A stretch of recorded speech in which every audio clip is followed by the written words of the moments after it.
Hi hello friends, welcome back to my YouTube channel. ಇವತ್ತು ಸಿಂಪಲ್ಲಾಗಿ ಒಂದು ಕೇಸರಿ ಬಾತ್ ಮಾಡ್ಕೋತಾ ಇದ್ದೀನಿ. ತುಂಬ ರುಚಿಯಾಗಿರುತ್ತೆ.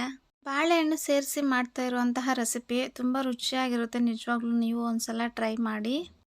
ಬಾಣಲಿ ಬಿಸಿಗೆ ಇಟ್ಕೊಂಡಿದ್ದೀನಿ. 3 ಸ್ಪೂನು ತುಪ್ಪ ಸೇರಿಸ್ತಾ ಇದ್ದೀನಿ. ಹಾಗೆ ದ್ರಾಕ್ಷಿ ಗೋಡಂಬಿ ನಿಮಗೆ ಎಷ್ಟು ಬೇಕೋ ನೋಡಿಕೊಂಡು ಸೇರಿಸ್ಕೊಳ್ಳಿ.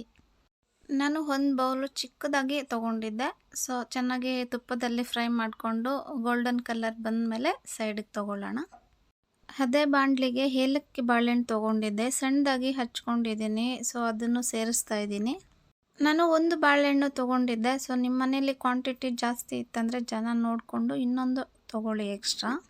ಪೈನಾಪಲ್ ಸೇರಿಸಿನೂ ಮಾಡ್ತಾರೆ. ಸೊ ಇದು ಬಾಳೆಹಣ್ಣು ಸೇರಿಸಿ ಮಾಡೋದು ತುಂಬ ಡಿಫ್ರೆಂಟಾಗಿರುತ್ತೆ. ಬಾಳೆಹಣ್ಣು ಚೆನ್ನಾಗಿ ಫ್ರೈ ಆದಮೇಲೆ 2 ಕಪ್ಪು ನೀರು ಸೇರಿಸ್ತಾ ಇದ್ದೀನಿ. ನಾನು 1 ಕಪ್ಪು ಇಲ್ಲಿ ರವೆ ಸೇರಿಸ್ತೀನಿ. ಸೊ ಅದಕ್ಕೆ 2 ಕಪ್ಪು ನೀರು ತೊಗೊಂಡಿದ್ದೀನಿ.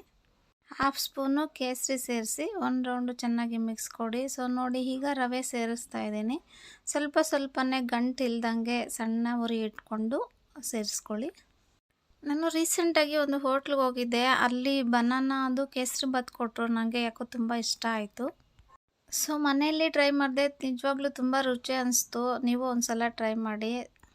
1 ಕಪ್ಪು ರವೆ ಸೇರಿಸಾಯಿತು. ಸೊ ಅದು 2 ನಿಮಿಷ ಕುಕ್ ಆದಮೇಲೆ ಈಗ ಸಕ್ಕರೆ ಸೇರಿಸ್ಕೊಳ್ಳೋಣ. ಅದೇ ಕಪ್ಪಲ್ಲೇ 3/4 ಕಪ್ಪು ಸಕ್ಕರೆ ತೊಗೊಂಡಿದ್ದೆ. ನಿಮಗೆ ಶುಗರ್ ಜಾಸ್ತಿ ಬೇಕಂತಂದರೆ ಎಲ್ಲ ಸಮ ಪ್ರಮಾಣ ತೊಗೊಳ್ಳಿ. ಸ್ವೀಟಾಗಿ ಹಾಗೆ ಕ್ಯೂಟಾಗಿರುವಂತಹ ಕೇಸರಿ ಬಾತ್ ರೆಡಿ ಆಯಿತು.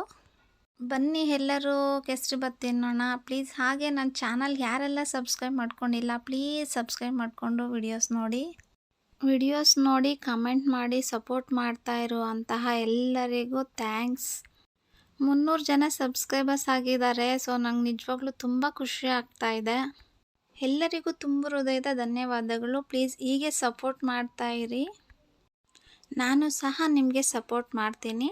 ಪ್ಲೀಸ್ ಹಾಗೆ ಚಾನಲ್ ಸಬ್ಸ್ಕ್ರೈಬ್ ಮಾಡ್ಕೊಳ್ಳಿ. Thank you so much for watching video. Next ವಿಡಿಯೋದಲ್ಲಿ ಮತ್ತೆ ಸಿಗ್ತೀನಿ.